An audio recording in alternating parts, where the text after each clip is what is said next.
बिस्मिल्लाहिर्रहमानिर्रहीम। अस्सलाम वालेकुम। प्रोग्राम मुकाबले के साथ मैं हूं सरवत वलीम। रऊफ क्लास्ट्रा, आमिर मतीन साहब हमारे साथ मौजूद हैं। JIT रिपोर्ट पेश होने के दूसरे दिन दस्तावेज़ात सामने आने पर वज़ीर आज़म नवाज शरीफ समेत शरीफ खानदान के तमाम अफराद के हवाले से तहलका खेज़ इंकशाफात। प्रोग्राम मुकाबले ने JIT रिपोर्ट के तमाम वॉल्यूम्स हासिल कर लिए। बैरून मुल्क नौकरी करने वाले और एक कंपनी के चेयरमैन वज़ीर आज़म नवाज शरीफ के खिलाफ एक और बड़ा बॉम्बशेल। JIT के रूबरू जावेद कयानी के वज़ीर आज़म नवाज शरीफ के मनी लॉन्ड्रिंग में बराह रास्त मुलविस होने के एतराफ़ी बयान की तमाम तफसीलात पहली बार आज के प्रोग्राम मुकाबिल में होंगी। नवाज शरीफ का वज़ीर आज़म हाउस मनी लॉन्ड्रिंग के लिए इस्तेमाल होता रहा। जावेद कयानी ने सबसे बड़ा इंकशाफ कर दिया। अहम सवाल ये है कि क्या जावेद कयानी शरीफ खानदान के खिलाफ नए वादा मुआफ गवाह साबित होंगे? नेशनल बैंक के सदर सईद अहमद किन इल्जामात पर सऊदी अरब में गिरफ्तार हुए और इसहाक डार ने फिर भी उनको पहले स्टेट बैंक का डिप्टी गवर्नर और अब नेशनल बैंक का सदर लगा दिया। सनसनीखेज इंकशाफात हैं, वो भी आपके साथ शेयर करेंगे और ये भी आपको बताएंगे कि JIT में चेयरमैन नैब कमर जमान चौधरी पेशी के दौरान तसल्ली बख्श जवाब देने से कासिर रहे कि आखिर नवाज शरीफ और शरीफ खानदान के खिलाफ जितने भी केसेस नैब में हैं वो अभी तक उनका खातिर ख्वाह नतीजा क्यों ना हासिल हो सका। कोई तसल्ली बख्श जवाब नहीं दिया गया। पेशी के दौरान पुरएतमाद और मुतवाज़िन नजर आने वाले शहबाज शरीफ का न सिर्फ पैनमा में ताल्लुक है बल्कि Gulf Steel Mill case, Hudaibiya और लंदन फ्लैट्स के बहुत से अहम सवालात के जवाबात भी देने से कासिर रहे। वो कौन सा अहम सवाल है जिसके पूछे जाने पर मर्द बहरान कहलाने वाले शहबाज शरीफ साहब घबरा गए, वो भी हम आपके सामने रखेंगे और ये भी बताएंगे कि मरियम नवाज ने अपने भाई हुसैन नवाज की दूसरी शादी के हवाले से क्या बड़ा इंकशाफ किया। प्रोग्राम के आखिर में ये आपको बताएंगे कि 17 साल पहले इसहाक डार का एतराफ़ी बयान लेने वाले नैब के पहले और साबिक चेयरमैन जनरल रिटायर्ड अमजद ने JIT में पेशी के दौरान इसहाक डार का सारा कच्चा छठा खोल कर सामने रख दिया। डिटेल्स आपके सामने रखेंगे, लेकिन सबसे पहले जावेद कयानी के हवाले से कौन सी बड़ी खबर है आमिर साहब आपके पास, वो पहले हमारे साथ शेयर कर लें। जावेद कयानी साहब इस सारे ड्रामे पैनमा 3 के इस वक्त सबसे कलीदी किरदार के तौर पे नमूदार हो रहे हैं। ये वो जो बीर साहब का क्या है कि जी का जाना ठहर गया, सुबह गया या शाम गया, ये समझ नहीं आ रहा कि अभी तक ये रिज़ाइन क्यों नहीं प्राइम मिनिस्टर कर रहे हैं, क्योंकि रोज़ जितना इतना इसको पढ़ते जाएं इसमें से मवाद निकलता जा रहा है कि डायरेक्टली प्राइम मिनिस्टर की इन्वॉल्वमेंट। सारे पैनमा के केस के अंदर इनका ये कोशिश थी कि प्राइम मिनिस्टर का नाम ना आ जाए, उनके वालिद साहब का आ जाए, ख़ानदान का आ जाए, बच्चों का आ जाए, सबका आ जाए, उनका ना आए।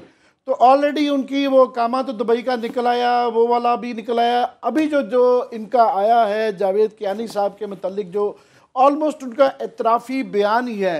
आपको याद होगा दरमियान में ये कहा जा रहा था कि जी हमें कोई अप्रूवर बनाए जा रहे हैं और जो है वादा माफ गवाह बनाने का वो बार बार जिक्र कर रहे थे। तो वो इससे देख के पता चला है कि जनाब वो सारे इशारे जो है ना जावेद कयानी साहब के मुतालिक थे कि वो उनका स्टेटस वादा माफ गवाह का नहीं उसमें बताया गया, मगर इस रिपोर्ट में बताया गया कि उन्होंने ये सारी इंफॉर्मेशन खुद वॉलंटरली अपनी मर्जी से बताई है। मगर उन्होंने जो अंग्रेजी में कहते हैं ना स्पिलिंग द बीन्स, उन्होंने सारा कुछ चट्टा कट्टा खोल के पेश कर दिया है और खौफनाक चीज़ें हैं इसके अंदर।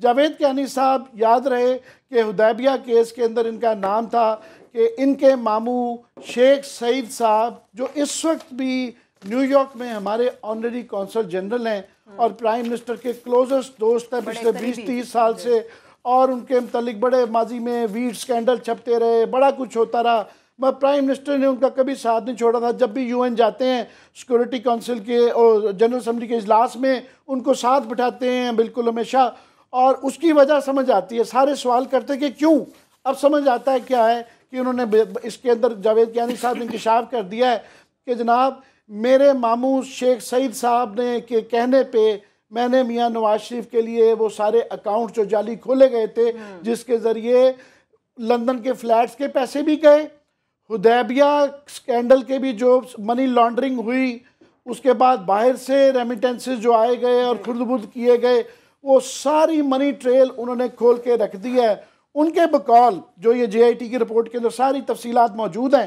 उन्होंने कहा जनाब एक कैरेक्टर थे फिल बैरी, अमेरिकन थे, वो प्राइम मिनिस्टर के वो भी बड़े दोस्त थे और वो बिल्कुल लगता है कि जेफरी आर्चर की क्लास साहब मूवी है, थ्रिलर कि वो साल में 3-4 दफ़ा 92-93 में, जबकि प्राइम मिनिस्टर थे नवाज शरीफ साहब, प्राइम मिनिस्टर थे, उनकी प्राइम मिनिस्टरशिप के दौर में वो 3-4 दफ़ा वहाँ से अमेरिका से यहाँ आते थे और ट्रैवलर चेक्स के ज़रिए पैसा लेके आते थे वहाँ से।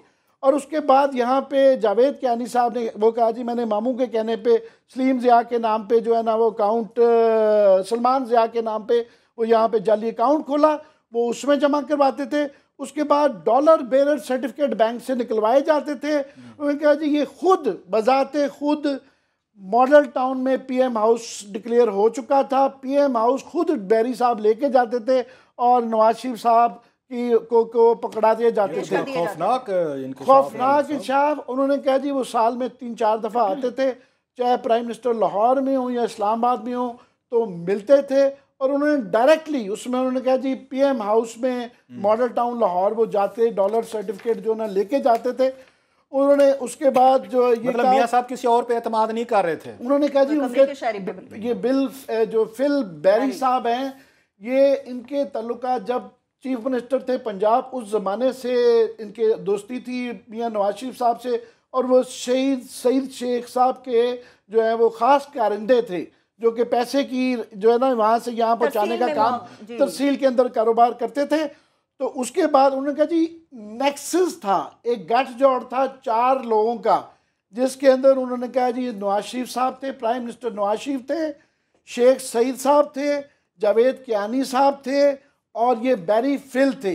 ये 4 लोगों का JIT रिपोर्ट के मुताबिक एक नेक्सस था जिसके ज़रिए सारा ये जो मनी लॉन्ड्रिंग होती थी उसके अंदर उनका जी सारी फ्रॉडुलेंट ट्रांजैक्शंस की तफसील है कि कैसे ये क्रिएट की जाती थी। उसके बाद जो हम यहाँ पे स्टोरी डिस्कस करते रहे हैं कि हुदैबिया के अंदर जिक्र है कि वो 40-43 ख़ानदान के रिश्तेदारों के बाहर से फॉरेन रेमिटेंसेस की फॉर्म में पैसा लाया जाता था।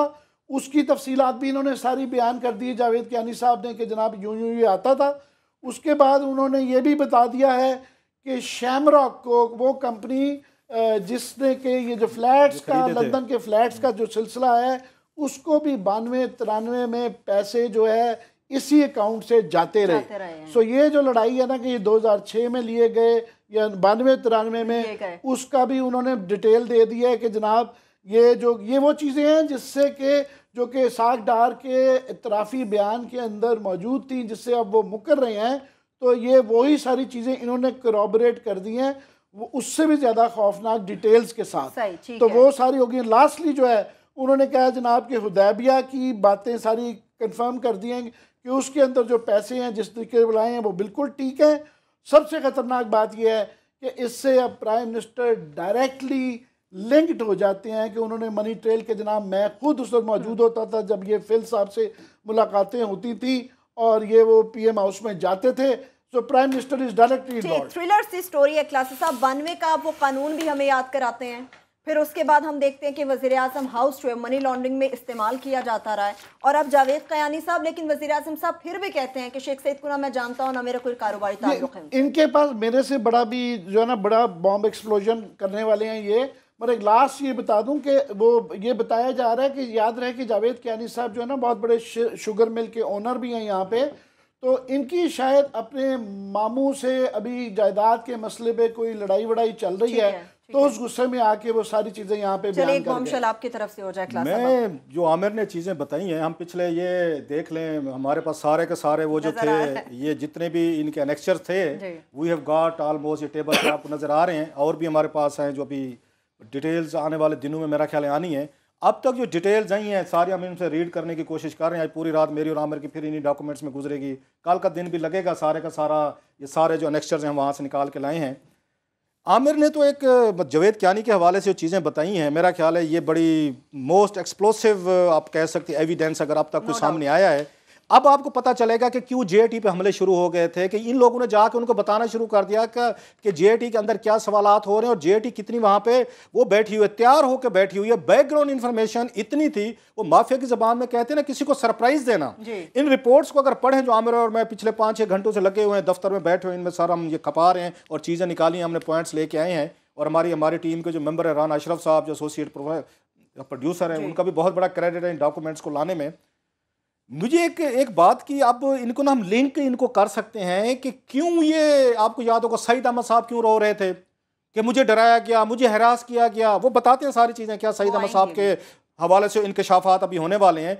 और वहाँ पे वज़ीर आज़म साहब से क्या पूछा गया, उसके बाद जितने लोग बाहर निकले, डराया इनको वहाँ जेएटी नहीं है। जेएटी ने इनको डराया किस चीज़ से है कि जेएटी के पास बहुत सारी इंफॉर्मेशन थी जो ये समझते थे जेएटी को नहीं पता होगा। हमारे पास जेएटी ने जब इनसे वो सवालात किए, ये डर गए। वो शहबाज शरीफ साहब भी डरे सर, नवाज शरीफ साहब भी डरे, ये लिखा हुआ है चीजें, वो भी डरे। कैफियत नजर आ रही। डार साहब को छोड़े सईद अहमद साहब पे आते हैं जनाब। सईद अहमद साहब को ये बता दूं, 2013 में इसहाक डार साहब जब वजीर खजाना बने, पहली अपॉइंटमेंट उन्होंने की सईद अहमद की, उन्होंने यहाँ डिप्टी गवर्नर स्टेट बैंक के तौर पर की। इस वक्त तो पाकिस्तान के कौमी बैंक नेशनल बैंक के सदर हैं। जरा उनके बारे में इंकशाफ सुन लें। ECL पे वो और जावेद कियानी हैं, मगर अभी तक रिमूव नहीं किए गए नेशनल बैंक से। सुन लें सर, सईद अहमद से पूछा गया जब ये जेएटी के सामने पेश हुए कि सईद अहमद साहब आप ये बताएं, 1980 में आपको सऊदी अरेबिया में गिरफ्तार किया गया था। उनको गिरफ्तार क्यों किया गया? क्लास वो ब्रेक से वापस आके हम बताएंगे।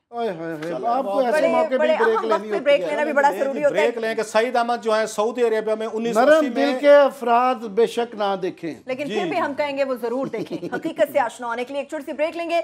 जब ब्रेक से वापस आएंगे तहलका खेज इंकशाफात से भरपूर चीजें हमारे पास हैं जो हम आपके साथ शेयर करेंगे। हमारे साथ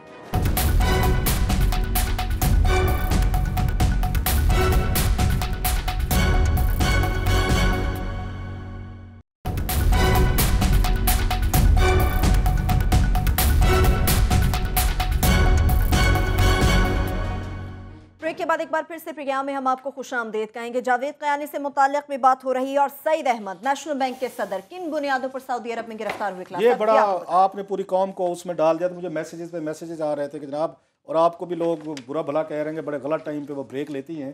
अब आपकी मजबूरी, आप क्या करें, मजबूरी है। जनाब सईद अहमद साहब पेश हुए जब जेएटी के सामने, बड़े अहम सवाल पूछे गए जिसकी तवक्को सईद अहमद साहब नहीं कर रहे थे, जिस पे उन्होंने सुप्रीम कोर्ट ऑफ पाकिस्तान को लेटर लिखा था, आपको याद होगा। डॉन ने उसको लीड के तौर पर लिया था सईद अहमद साहब की, क्योंकि जो नेशनल बैंक है ना, ये पूरे के पूरे मीडिया को किसी हद तक कंट्रोल करते हैं। हर मीडिया ग्रुप के कुछ छोटे मोटे ना इंटरेस्ट है, कुछ को लोन दिया हुआ है, कुछ को इश्तिहारात दिए हुए हैं, बड़ा लंबी कहानी है। सो सईद अहमद का लेटर जब सुप्रीम कोर्ट को गया कि जी मुझे हरास किया गया है, तो बड़ी लीडें छप गई जी, पूरे टीवी चैनलों में ब्रेकिंग चलाई कि सईद अहमद बेचारे के साथ बड़ी ज्यादती हो गई, जुल्म हो गया। वो जुल्म की दास्तान वो जी इसमें मौजूद है आमिर साहब, इस रिपोर्ट, और वर्ड बाई वर्ड मौजूद है। जो मसूफ से सवाल हुआ उसका जवाब दिया उन्होंने, बगैर अपनी तरफ से कोई एक लफ्ज निकाले उन्होंने सारी की सारी छाप दी है। ये वीडियो भी अल्लाह के फजल से मेरा ख्याल है सामने आ जाएगी। वो तो अब नवाज ली खुद कह रही है। सईद अहमद साहब से पहला सवाल उन्होंने ये पूछा कि सईद अहमद साहब, पहले आप अपने बारे में बताएं, क्या ये दुरुस्त है कि आप 1980 में सऊदी अरेबिया में गिरफ्तार हुए थे? अब आप जेएटी के सामने पेश होते हैं, 6 बंदे बैठे हुए हैं, आप कुछ और सोच के गए हैं, आपको कुछ और तोते की तरह रटा रटाया बयान करवाया गया कि आपने क्या बताना है। ऑल ऑफ सडन आपके पाँव के नीचे से क्लीन अगला छीन लेता है, खींच लेता है। ये पूछा जाए कि आप जेल में गए थे और वो भी सऊदी अरेबिया में गए थे, क्यों गए थे? जवाब सुनो। उन्होंने कहा जनाब बिल्कुल आपकी इंफॉर्मेशन ठीक है, ये हमारे नेशनल बैंक के प्रेसिडेंट हैं जेल में मौजूदा, ये मौजूदा आगे इल्जामात सुने जिन पे जेल में गए हैं। वो ये कहते हैं कि मैं वहाँ कंपनी में काम करता था, सऊदी कंपनी थी, उसका मैं मुलाजिम था।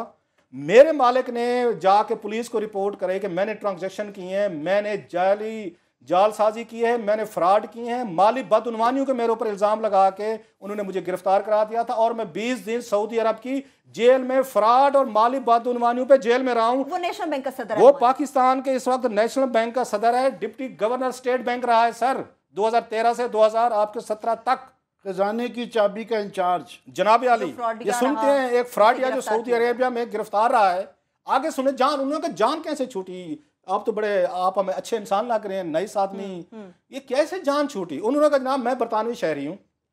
फिर उन्होंने पूछा आप अभी भी बरतानवी शहरी हैं जब पाकिस्तान के गवर्नर स्टेट बैंक के डिप्टी लग चुके हैं, नेशनल बैंक के आप सदर हैं, आप अभी भी? उन्होंने कहा जनाब अल्हम्दुलिल्लाह मैं अभी भी बरतानिया का शहरी हूँ। सर बरतानिया का जो शहरी है वो पाकिस्तान के नेशनल बैंक का सदर है जनाब, नंबर। उन्होंने कहा जनाब आपकी जान कैसे छूटी वहाँ से? उन्होंने कहा जनाब 20 दिन में जेल में रहा। ये सईद अहमद साहब कह रहे हैं। उसकी तस्वीर भी दिखाएं अगर हमारे प्रोड्यूसर साहब कौम उनको देखे, उनका जरा उनका नूरानी चेहरे का, उनका नूरानी चेहरे का जरा दीदार भी करे हमारे प्रोड्यूसर साहब। ये देखें सर, अच्छे बंदे हैं, अगेन खूबसूरत आदमी है। उन्होंने कहा जनाब तो आपकी जान कैसे छूटी वहाँ से? उन्होंने कहा जनाब क्योंकि मैं बरतानवी शहरी हूँ, मैंने वहाँ से एक लेटर लिखा उनको, उनकी एम्बेसी को, जो बरतानवी एम्बेसी है, बरतानवी एम्बेसी जनाब वो दरमियान में पड़ी, उन्होंने सेटलमेंट कराई हमारी। सेटलमेंट क्या होती है? पैसे वापस करते होते हैं जो फ्रॉड के इल्ज़ामात थे। तो सेटलमेंट का मतलब होता है आप अपने ऊपर इल्ज़ामात को आप तस्लीम कर रहे होते हैं, फिर सेटलमेंट करते हैं। तो उन्होंने कहा जनाब 20 दिन बाद मेरी वहाँ से जेल से जान छूटी, सेटलमेंट हुई, एम्बेसी दरमियान में पड़ी, और फिर मैं वहाँ से फ़ौरन निकला, सऊदी अरब छोड़ गया। अब ये छोड़ गया या उन्होंने डिपोर्ट किया, इस पर तारीख खामोश है। अगला सवाल सुने। उनको वो तो ठीक है, चलो सऊदी अरेबिया में अफराद में पकड़े गए, 20 दिन जेल में भी गुजारे, आपने वहाँ पे सेटलमेंट भी की। अगला सवाल उन्होंने पूछा कि ये बताएं, जब आप पाकिस्तान में यहाँ गवर्नर, डिप्टी गवर्नर आप बैंक लगने आए थे, उस वक्त लंदन में आप क्या करते थे? उन्हें पता था ये क्या करते थे, लेकिन वो उनसे सवाल पूछ रहे थे। वो कहा जनाब मैं वहाँ पे ओल्ड एज होम में था, मैं वहाँ पर मुलाजमत कर रहा था। तो जनाब जो पाकिस्तान का अब ज़रा देखते उन्होंने कहा फिर आप यहाँ कैसे आ गए हैं? वो जनाब इसाक डार साहब मेरे क्लास फेलो हैं, हम गवर्नमेंट कॉलेज लाहौर में, ये जीसी लाहौर की वैसे जो बहुत बड़ा नाम था, वही वैसे बताऊं जीसी लाहौर के वो जो कहते हैं रावियंस, बड़े प्राउडली कहते हैं, रावियन को भी थोड़ा सा शर्मिंदा होना चाहिए, वो उसकी आप भी हैं, आप भी शर्मिंदगी का इजहार कर लें। एक बंदे की वजह सारा गवर्नमेंट कॉलेज तो ना करे। इसाक डार साहब भी वहीं से पड़े हुए हैं, सईद अहमद साहब भी वहीं से हैं, शहबाज चीफ मिनिस्टर साहब भी वहीं से हैं। सो रावियन should feel a bit shame. Sir आपको भी थोड़ा सा फील शेम होना चाहिए कि आपके जो सीनियर्स हैं उनकी हरकतें करतूत जो यहाँ पे हम देख रहे हैं, अगर रावियंस को यही कुछ पढ़ाया जाता है, शुक्र है कि मैं एक टाट वाले स्कूल से पढ़ के आया हूँ, आई एम ग्लैड सर। अच्छा आगे सुने सर आमिर साहब। उनके जनाब तो आप कैसे, उन्होंने जनाब कैसे क्या होना था, हम दोनों क्लास फेलो थे, हम दोस्त थे। तो मैं वहाँ पे उसके बाद मैं वहाँ लंदन चला गया, मैं वहाँ नौकरी ओल्ड एज होम में रहा हूँ। तो एक्सपर्टीज़ क्या है? उन्होंने कहा जनाब आप जो वहाँ से लंदन में ओल्ड एज होम चला था, उन्होंने कोई साइंटिफिक कोई डिग्री बताई है सर। खैर डार साहब ने 2013 में उनसे ये पूछा गया, अगला सवाल कि ठीक है जी आप दोस्त हैं, कि आपके 4 बैंक अकाउंट्स खुले हैं, उन बैंकों के जरिए ही ये ट्रांजैक्शन हुई हैं, ये सईद अहमद के अकाउंट से, ये सारी हुदैबिया से रिलेटेड जो भी, जिसका एक किरदार जावेद कियानी साहब थे, दूसरा बड़ा किरदार ये जी, उसमें उनसे बताया गया कि जनाब आपने वहाँ पे एक आपका bank of America, Al Barak bank, Al Tawfiq bank investment में आपके अकाउंट्स खोल के ट्रांजैक्शंस हुई हैं। तो मसूफ फरमाते हैं जनाब, सुनते हैं कि मेरा पासपोर्ट भी चोरी हो गया था और मेरे शनाख्ती कार्ड भी चोरी करके उन्होंने वहाँ पे ये तीनों बैंक अकाउंट्स खुलवा दिए, और पता नहीं कौन उनमें पैसे डालता और निकालता रहा है। पासपोर्ट भी उन्होंने ले लिया और उनका वो भी ले लिया, उनकी शनाख्ती कार्ड। हाँ उन्होंने कहा बैंक ऑफ एमिरेट्स में मैंने अकाउंट लाहौर में खुद मैंने गुलबर्ग ब्रांच में खुलवाया था। तो उनसे पूछा गया जनाब ये बताएं कि आपके अकाउंट में वहाँ से जो ये पैसे थे वहाँ पे वो कैसे, किसने आए? आपने क्यों, आप तो लंदन में रहते थे, लंदन के शहरी थे, तो बैंक ऑफ एमिरेट्स में या लाहौर में आपका अकाउंट क्यों खुल रहा था? उन्होंने जनाब क्योंकि डार साहब मेरे दोस्त हैं, बड़े पुराने मेहरबान हैं, तो डार साहब ने वो मेरा अकाउंट खुलवाया था। डार साहब की अपनी कंपनी थी लाहौर में, हजवेरी। तो कहते हैं हजवेरी कंपनी का जो उसका उन्होंने बैंक अकाउंट मेरा खुलवा दिया मेरे नाम पे, और मैंने तमाम चेक बुक साइन करके, इनका नईम नाम का डार साहब का एक मुलाजिम था, मैं सारी चेक बुक्स जो है ना उनको दे के आया। तो अब उसके पीछे क्या होता रहा है जरा सुनने से ही, एक कॉक एंड बुल स्टोरी सही कहते हैं। ठीक है सर, अब सुनने से ही जरा, वो कहते हैं मुझे नहीं पता, मैं गजनी, हम सारे गजनी हैं, डेली सिलेक्टिव एमनेसिया। उन्होंने कहा मुझे नहीं पता कि पीछे डार साहब उसमें कितने पैसे डालते रहे, कहाँ करते रहे, किधर जाते रहे, I don't know, I don't have any idea, again spare me. उस पे बाद जब डार साहब आए, बड़ी मजे की बात सुने, डार साहब से भी ये सवाल पूछा गया कि जनाब आप बताएं आप सईद अहमद साहब को कैसे लाए थे यहाँ पे? उन्होंने कहा जनाब सईद अहमद साहब इतने काबिल आदमी, खुदा का खौफ करें, आप सईद अहमद साहब की काबिलियत पे डाउट कर रहे हैं? उन्होंने कहा बताए ना। उन्होंने कहा जनाब वो वहाँ पे उसके जीसी के गोल्ड मेडलिस्ट थे, गोल्ड मेडलिस्ट थे, और साथ में कहा मैं भी गोल्ड मेडलिस्ट हूँ। अगर ऐसे हमारे ऐसे गोल्ड मेडलिस्ट ने ये कारनामे सर अंजाम देने ना, तो उससे हम 3rd डिवीजन अच्छे सर। अगर गोल्ड मेडलिस्ट का ये हिसाब है, अगर ये करतूत है और ये इनके एक्ट्स ऑफ अमिशन है, कमीशन है, तो मेरे जैसे टाट के स्कूल वाले अच्छे, हम 3rd डिवीजन अच्छे, हम गवर्नमेंट कॉलेज वाले भी शर्मिंदा हैं। आप तो होना चाहिए ना, आप खुश हो जाएं। मगर हमारी ये था कि लंदन एक रहता है अभी, अच्छा एक मुझे थोड़ा सा देना दें। तो डार साहब से उन्होंने पूछा, डार साहब से 3-4 चीजें बड़ी मजे की पूछी उन्होंने, डार साहब भी इसके साथ वो शामिल हैं। उनका डार साहब ये बताएं कि इनके अकाउंट में कुछ वहाँ पे 10-15 करोड़ रुपए की अमाउंट आई थी, वो कहाँ से आई थी? जो ये ऑपरेट कर रहे थे यहाँ पे, एमिरेट्स वाले की पूछ रहे थे। डार साहब गजनी बन गए, उन्होंने कहा मुझे तो पता ही नहीं है, मुझे तो इसके बैकग्राउंड के पता ही नहीं है, ये पैसा कहाँ से आया। मुझे बिल्कुल टोटल वही आमिर खान स्टोरी, आमिर खान की फिल्म। यार पाकिस्तान के लोगों को गजनी दोबारा देखनी चाहिए और फिर ये सारे डॉक्यूमेंट्स पढ़ने चाहिए। जिससे भी पूछा है ना उन्होंने कहा जी हमें याद नहीं आ रहा, हमें पता नहीं है। अच्छा हाँ ऐसा भी था भाई, इससे देख लें कि नवाज शरीफ साहब को 2.5 घंटे लगे अपने खालू को रिकॉल करने में, उनको 2.5 घंटे लगे हैं, डार साहब को लगे हैं। और डार साहब से उन्होंने पूछा, आगे सुने कि डार साहब ये बताएं कि आप जो यहाँ पे दावे बजट के फिगर जो करके आते हैं जी, जो कल वहाँ पे हमें पूरा वो इकोनॉमिक सर्वे याद होता है, जो हमें कल वो बेस्ट फ्रेंड नहीं याद होते जो मुश्किल में होते हैं। अच्छा, जो कल हमें बता रहे थे कितने यतीमों को पैसा दिया, कितनों को मैंने स्कॉलरशिप दिए, ये भी पता था। उनमें से बच्चा जो है वो अकाउंटेंट बन गया, फलाना फलां बन गया, फेयर इनफ। जब उनसे पूछा गया ये बताएं कि वहाँ पे अल बराक जो आपने वहाँ पे की हुई है, ये बराक उसमें दुबई में आप कह रहे हैं पैसा लगाया हुआ, इन्वेस्टमेंट या क्रेडिट आपने किया हुआ है, जो पूरी कौम को कल वो गजनी बना रहे थे कि जनाब के इन्वेस्टमेंट और क्रेडिट को डिफरेंट चीज़ें होती हैं। उन्होंने ये बताएं वहाँ से पैसा आप किसके साथ? उन्होंने जनाब शेख अल निहान के साथ मैंने उनका कंपनी खोली हुई है। अच्छा, मुझसे डिटेल ना पूछना, तफसील नहीं बताऊंगा। ये उन्होंने डार साहब ने कहा, मैं नहीं कह रहा, मैं तो कौम को बताने को तैयार हूँ। आप समझे शायद मैं ये प्रिविलेज ले रहा हूँ, मैं नहीं ले रहा। ये प्रिविलेज डार साहब ने लिया है कि मुझसे आप वहाँ से नहीं पूछ सकते कि इसकी कितनी कंपनियाँ हैं, सोर्सेस ऑफ इनकम क्या है, ये मेरा प्रिविलेज है, आप मुझसे नहीं पूछ सकते ये चीज़ें। डार साहब ने वहाँ फरमाया। एक चीज़ आमिर साहब मैं उस पर हूँ, वो आप उसका जवाब दे दें। सवाल आप कर लें फिर ब्रेक से वापस आके जितनी जवाब तफसील से सबका एनालिसिस किया गया है इसमें कि किसने झूठ बोला, क्या सवाल पूछा। अभी मैंने आपको वो भी बताने, मुझे याद दिलाएगा कि कौन से शहबाज शरीफ साहब वैसे तो बड़ी वो उसकी कॉबॉय वाली हैट पहन के गए थे ना, वो वाइल्ड वेस्ट में, जैसे घोड़ा तलवार तो कॉप सारी चीजें जो थी, वो बाउंटी वो हंटर वाला। लेकिन जब इनसे पूछा गया एक सवाल तो शहबाज शरीफ साहब की कुर्सी भी हिल गई, खुद भी हिल कर रहे कि वो मुझे आपने पूछना है कि वो कौन सा सवाल था। तो डार साहब के बारे में वो कंप्रीहेंसिव एनालिसिस हमें इस रिपोर्ट में नहीं मिलता जो बाकियों का किया गया है। नवाज शरीफ का किया गया, हुसैन नवाज का है, उसमें के हसन का है, उसमें रहमान मलिक साहब का है, किया गया है। मुझे ख्याल है कि वो 10 नंबर जो डब्बा है ना, वो तफसीलात वहां पे हैं, जारी है हुदैबिया की, मेरा ये ख्याल है। आपने मेरा ख्याल ब्रेक पे जाना है।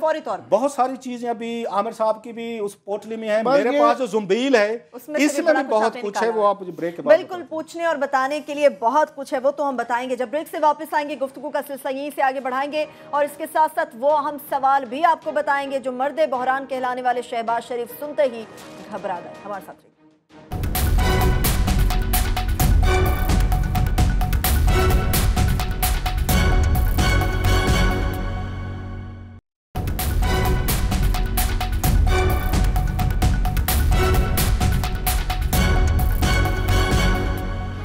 ब्रेक के बाद एक बार फिर से प्रोग्राम में हम आपको खुशामदीद कहेंगे। JIT की तहलका खेज रिपोर्ट में मजीद जो इंकशाफात किए गए हैं वो हम आपको बता रहे हैं। आमिर साहब, क्लासेस साहब की जुम्बील में से तो बड़ा कुछ निकला है, वो और भी निकालेंगे। आपकी पोटली में और मजीद क्या कुछ है? क्लास साहब अभी बता रहे थे कि डार साहब ने कहा है JIT में कि जनाब मेरे वहाँ पे जो स्पॉन्सर हैं वो दुबई के UAE के जो रूलर हैं, अन्यान फैमिली जो है, शेख अन्यान साहब हैं।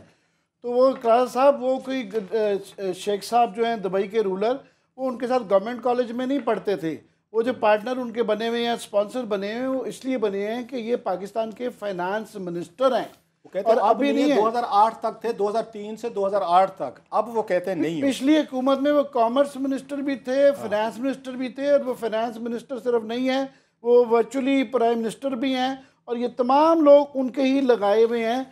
तो मैं ये इंसान ये सोचता है, ये सारा पढ़ता जाता है जिस तरह भी, कि ये क्या 30 साल से यहाँ पे क्या होता रहा है और अभी हो रहा है, और किसी ने, हमने बड़ा दाएं बाएं हल्का फुल्का रहा, मगर ये जिस तरह की तफसीलात अभी आ रही हैं इसमें से कि आपस में किसी से किसी का बयान नहीं मिलता।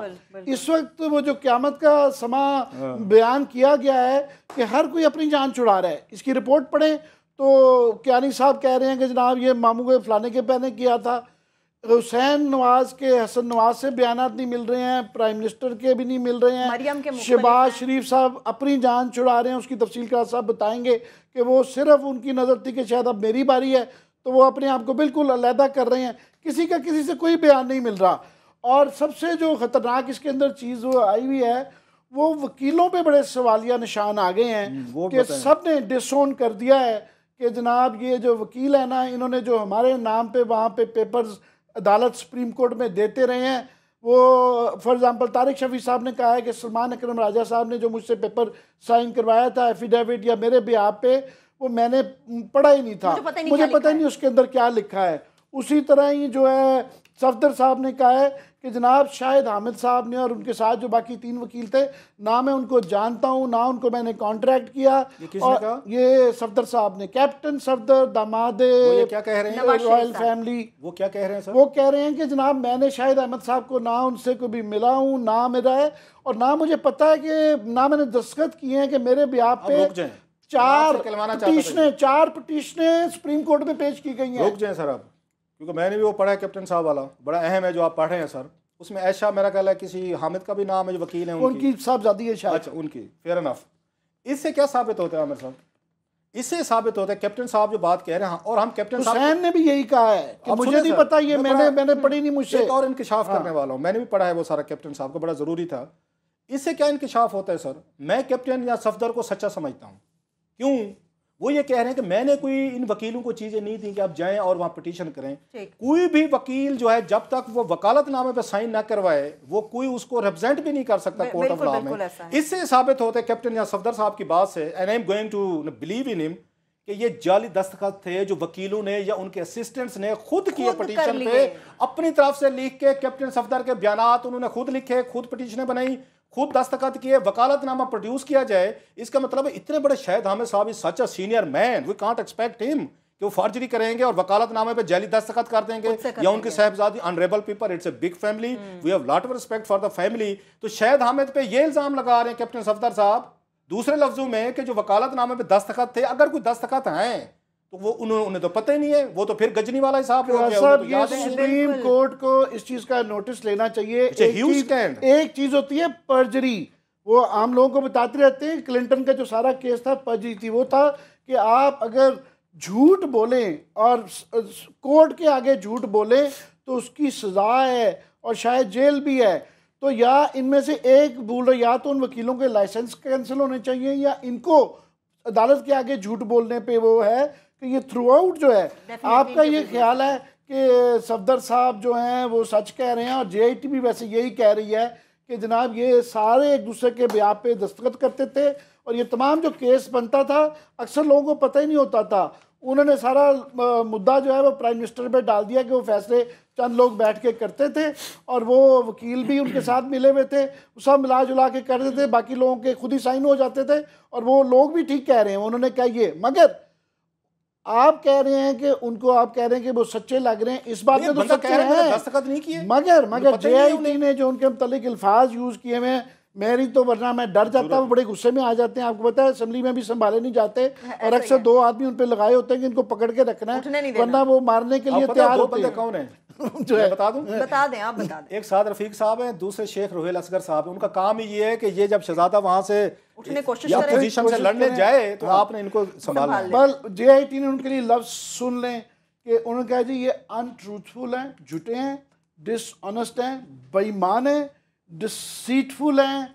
डिसीटफुल शायद के फ्रॉडिया टाइप के करीब कुछ हो सकता है। मेरी ज़बान शिफ्टी हैं कि ये कुछ कहते रहे। और उन्होंने जो तफसील उनकी बताई हुई है कि उनसे क्या सवाल किए हुए, हमने कल परसों भी उसका जिक्र किया था, वो पढ़ के हंसी आ ही जाती है। अगर इजाजत दें तो मैं तफसील बताऊं कि कैप्टन सफदर से वो थोड़ा सा बताएं अगर आप उनसे फॉर एग्जांपल पूछते रहे कि वो फ्लैट्स का हम परसों भी बता चुके हैं, ये बड़ा कि जनाब ये जो वहाँ पे फ्लैट्स हैं इसके मतलब कुछ पता है लंदन में? उन्होंने कहा कौन से फ्लैट लंदन में? किधर मैं तो, मुझे पता ही नहीं है, मेरे तो आप क्या बात कर रहे हैं, ये जो है फ्लैट। उन्होंने कहा वो आपको भूल गया है कि आपने एक, आपके ब्याह पे एक डॉक्यूमेंट पेश किया गया है, ट्रस्ट डीड, जो आपने 2006 में साइन की हुई है कि इन फ्लैट्स की जो ट्रस्टी हैं वो आपकी बेगम साहबा हैं और आप गवाह के तौर पे साइन किए हुए हैं। उनका अच्छा मैंने किए हुए हैं, दिखाएं। उन्होंने कहा वो देख लेंगे। हाँ याद आ रहा है कि मैं 2007 में एक दफ़ा गया था प्राइम मिनिस्टर के, तो वहाँ पे वो रहे थे हम। उनका ये जनाब ये डॉक्यूमेंट तो 2006 में साइन किया हुआ है। तो JIT ने लिखा हुआ है कि जनाब ये प्राइम मिनिस्टर के ज़ाहिर दामाद भी हैं। ये इमेजिन करना कि 1990 के लिहाज से गार्डियन अखबार में छपती रही, BBC के इंटरव्यू इन फ्लैटों पे हुए और ये उस घर में रहते रहे हैं और फिर उनकी जो एक्टिंग, उन्होंने कहा जी उन्होंने कमाल की एक्टिंग की कि जो है ना वो शायद साहब उसका वो गाएगा। अभी कुछ चीजें रहती हैं इसका वो है कि there is a tragic part of this and there is comedy in it. तो हमें समझ नहीं आता कि इसकी ट्रेजेडी को रोएं कि ये तमाम कैरेक्टर्स जिस झूठ फ्रॉड से ये मुल्क 30 साल ये हुक्मरान पॉलिटिक्स में रहे हैं, 25 साल प्राइम मिनिस्टर और चीफ मिनिस्टर रहे हैं, और ये जो झूठ जिस तरह के हर बंदा आ रहा है झूठ बोल रहा है और वो झूठ पकड़े जा रहे हैं। इस रिपोर्ट में है वो बड़ी मजेदार डिटेल्स है जो कि प्रोग्राम में हम लुब्बे लबाब शेयर कर रहे हैं, मगर जो झूठ जिस तरीके से पकड़े जा रहे हैं इसी तरह ये 30 साल से भाइयों मुल्क चल रहा था। अभी आप वापस आए मैं 3 चीजें, एक तो मरियम नवाज साहिबा का बड़ा इंटरेस्टिंग स्टेटमेंट है, उसमें बड़ी मजे की चीजें हैं जो हम आपको फैक्ट्स बताएंगे, उनके अपने बताए हुए हैं, और प्लस जो जनरल अमजद साहब ने कच्चा चट्टा खोला है इनका इसाक डार साहब का वो भी करेंगे, चौधरी, और प्लस अभी इन्होंने कैप्टन सफदर साहब के उसमें बहुत सारी अभी जूसी चीजें मौजूद हैं, वो शेयर करेंगे। जरा वापस हैं, बड़ी मजे की चीजें अभी रह गई हैं। 3 से 4 अहम पॉइंट्स है, ब्रेक लेंगे छोटी सी, वे वापस आएंगे, डिटेल्स इसकी आपके सामने रखेंगे हमारे साथ।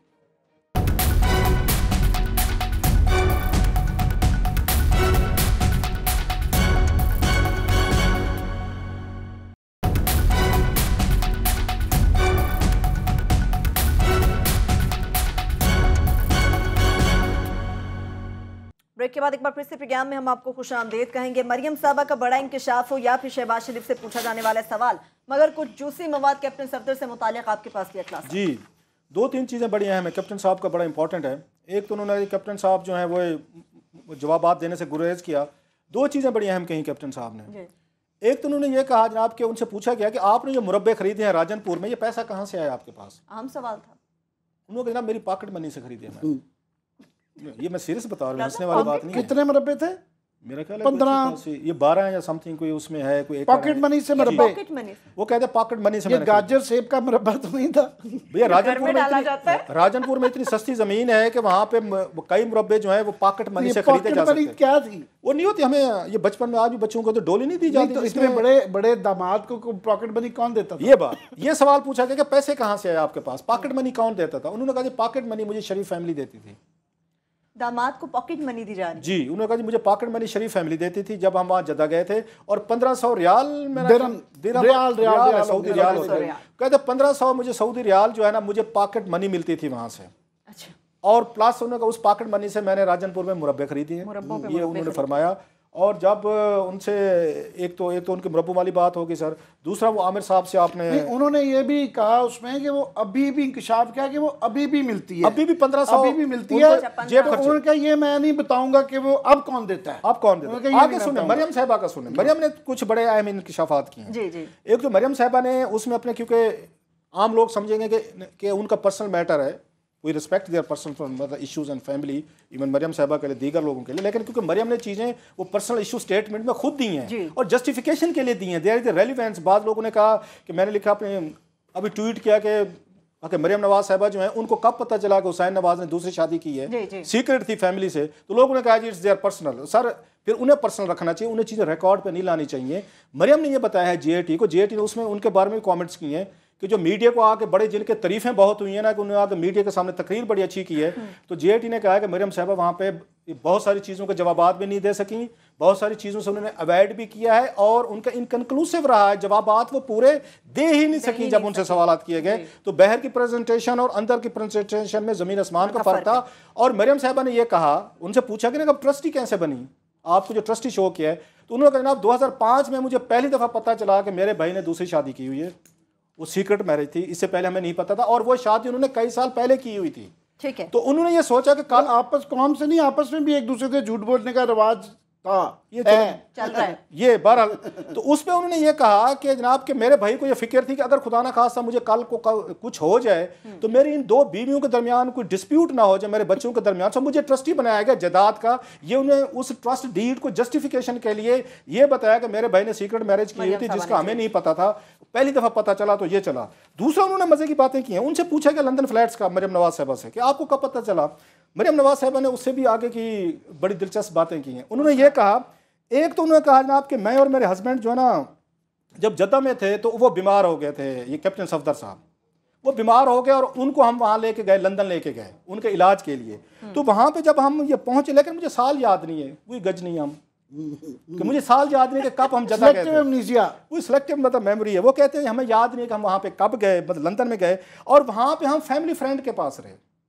लंदन गए फैमिली फ्रेंड के पास? फैमिली फ्रेंड के पास रहे और फिर अपने अपने भाई के हम उसमें अपार्टमेंट में भी रहे, फैमिली फ्रेंड के साथ भी रहे, भाई के अपार्टमेंट भी रहे।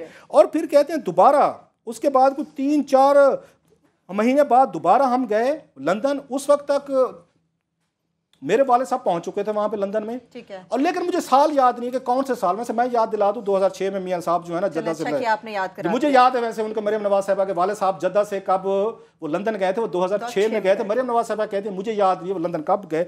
आगे मजे की चीज है तो वो कहते हैं पहली दफा 2006 में मैं वहां पे वो ठहरी उन्हीं फ्लैट्स में, लेकिन मुझे ये पता था कि ये फ्लैट्स हमारे नहीं हैं।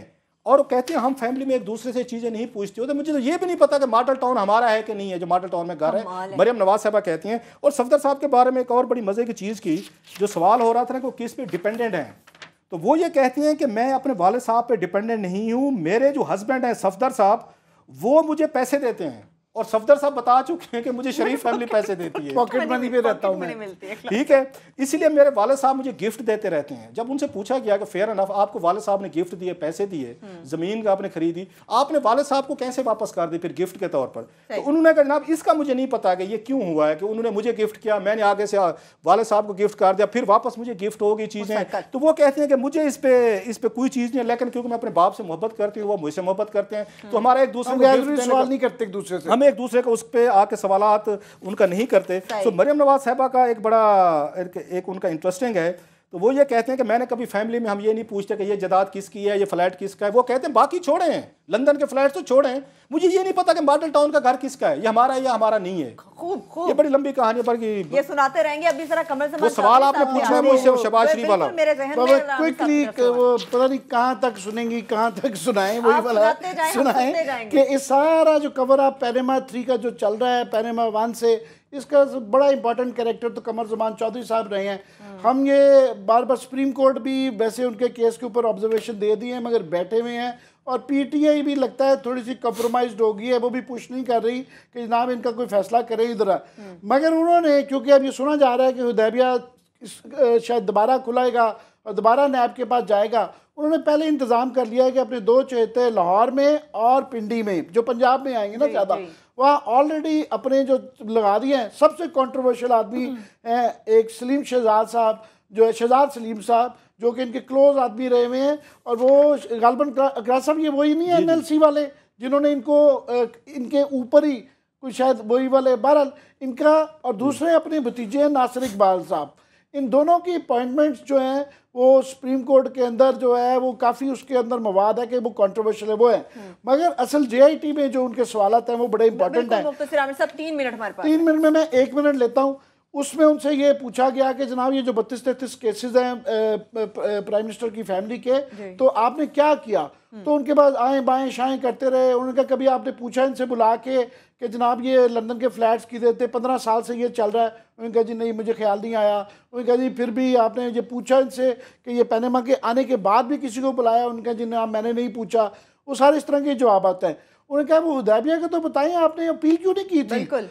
उन्होंने कहा जी वो मेरे प्रोसिक्यूटर जो जनरल थे, उन्होंने कहा कि जो है ना वो आप ना करें मेरे ख्याल में। और उन्होंने कानून के हवाले दिए कि जनाब वो फलाने कानून के तहत मैं बाइंडिंग था मेरे पे कि उसका सुनता। वो जीआईटी ने कहा जी हमने बाद में चेक किया, वो झूठ बोल रहे थे, उस कानून में कहीं नहीं लिखा था बाइंडिंग था, वो इनका फैसला था कि ये कर सकते थे अपील जो है, वो अपने झूठ को प्रोसिक्यूटर जनरल साहब पे डाल रहे हैं। मुख्तरन बड़ी तफसील है, मगर क्लास साहब के बाद शहबाज शरीफ साहब से रिलेटेड जो है ना, बिल्कुल शहबाज शरीफ साहब से एक अहम सवाल, और डार साहब की तरफ भी जाएंगे, जनरल जाड अमजद की साहब की तरफ भी जाएंगे। कोई हम कल पे आ जाएंगे, टाइम थोड़ा है आज। वैसे लोग कह रहे हैं आजकल हमें मुसलसल मैसेज कि आपका प्रोग्राम 2 घंटे का होना चाहिए जितने आपके हैं, लेकिन उसमें जितना हमसे हो सकता है हम कर देते हैं। 2 चीज़ें बड़ी जल्दी से, हमारे अभी वो डॉक्यूमेंट हमने देखा है कि कैप्टन सफदर साहब ने वहाँ राजनपुर में 15 एकड़ 6 कनाल 8 मरले 1 लाख रुपए के खरीदे हैं। ये तो पॉकेट मनी में आ जाते हैं सर, ये इतने तो आ जाते हैं। 15 एकड़ 6 कनाल 8 मरले राजनपुर में 1 लाख रुपए के कैप्टन साहब ने खरीदे हैं, तो पॉकेट मनी में ही। अब ये वैसे चेक करना पड़ेगा, ईदी पे आ जाते हैं, ईदी पे आ गए। और इन्होंने मानसहरा में इन्होंने वहाँ पे 160 कनाल खरीदी है 8 लाख रुपए में। ये भी मेरा ख्याल पॉकेट मनी में बड़ी सस्ती ज़मीनें मिलती हैं। ये 2 चीज़ें मैं बता दूं। मैं जल्दी से आता हूँ इस पे शहबाज शरीफ साहब जी, शहबाज शरीफ साहब पे बड़े वो कहते हैं, उसने ना जेएटी अपनी रिपोर्ट्स में लिखते हैं कि बड़े कॉन्फिडेंस के साथ है, हैट पहनी हुई थी वही काउबॉय स्टाइल जैसे है हमारा, वो टीवी पे नजर आए, बड़े एतमाद के साथ बैठे थे। उन्होंने एक तो कहा जी मेरा पनामा से कोई तल्लुक नहीं है, मुझे आपने बुलाया क्यों है, आपने क्यों बुलाया मुझे, मेरा क्या तल्लुक है, मेरा कोई नाम आया कहीं पे। खैर वो एक लंबी कहानी, अभी टाइम नहीं, हम कल आपको एक्सप्लेन कर देंगे क्या क्या उनकी गुफ्तगू है, वही बड़ा इंपॉर्टेंट है कि पनामा से उनका क्या लिंक बनता है जो उन्होंने साबित किया। उन्होंने कहा कि जो अब तक बड़े वो कॉन्फिडेंस लुकिंग नजर आ रहे थे शहबाज शरीफ साहब, हमने एक सवाल किया, शहबाज शरीफ साहब उस पर गड़बड़ा गए, फौरन गड़बड़ा गए। सवाल ये था, उन्होंने कहा ये बताया कि आप जो कह रहे हैं गल्फ स्टील मिल जो है, इस पे दुबई में एक केस हुआ था, क्योंकि आपने वो सेल्स परचेज वो जो एग्रीमेंट था आपके उस पर दस्तखत हैं, जिस वो मुकर गए जी मेरे नहीं है। उन्होंने ये बताया वहाँ पे दुबई की हुकूमत ने इस पर बाकायदा डिग्री जारी की थी उसकी अदालत ने, और लाहौर में भी केस हुआ था। कहते ये वो सवाल था जिस पे शहबाज शरीफ साहब जो है ना घबरा गए, वहाँ नहीं ऐसी कोई बात नहीं, मुझे याद फिर वही गजनी बन गए हम, फौरन लैप्सेस, मेमोरी लैप्स। कहते बड़ी देर बाद उन्हें कहा, जब हमने 2-4 सवाल और किए इसी पे कि जनाब के दुबई में भी केस हुआ, डिग्री हुई, लाहौर हाई कोर्ट में भी डिग्री का केस चला, कहते हैं हाँ ये मुझे कोई थोड़ी सी बेल्स आ रही हैं, ये मैंने सुना हुआ लगता है कि हाँ शायद कोई इस तरह की चीज़ हुई हो। तो जनाब ये लोग जो बाहर निकल के इन्होंने यहाँ पे बम्बार्डमेंट इमरान खान पे की है, इनको मैं हंसी आती है कि गिरा खोते से और गुस्सा को मार के अंदर भाई सवालों जवाब आपसे बड़े खौफनाक अंदर होते रहे, बाहर निकल के सारे इमरान खान पे तो वो आके हवाई फायरिंग करते रहे, हंसी आती है। वो आपने गौर किया है कि उन्होंने शोर मचाया हुआ था जेएटी की रिपोर्ट आने से पहले कि अगर कतरी शहजादे का इंटरव्यू ना किया गया तो हम नहीं मानेंगे, अभी कोई जिक्र ही नहीं है। वो दुबई से जो आई हैं, जो डॉक्यूमेंट्स आई हैं, उसके बाद वो इररिलेवेंट हो गया। आमिर साहब, और अगर प्राइम मिनिस्टर ऑफ पाकिस्तान 2.5 घंटे के बाद अपने खालू को पहचानने में इतना वक्त लगाएंगे तो जाहिर सी बात है छोटे भाई से हम क्या तवक्को कर सकते हैं। इसके साथ ही प्रोग्राम अपने इख्तिताम को पहुंचता, अपना बहुत सा ख्याल रखिए, खुदा हाफिज़।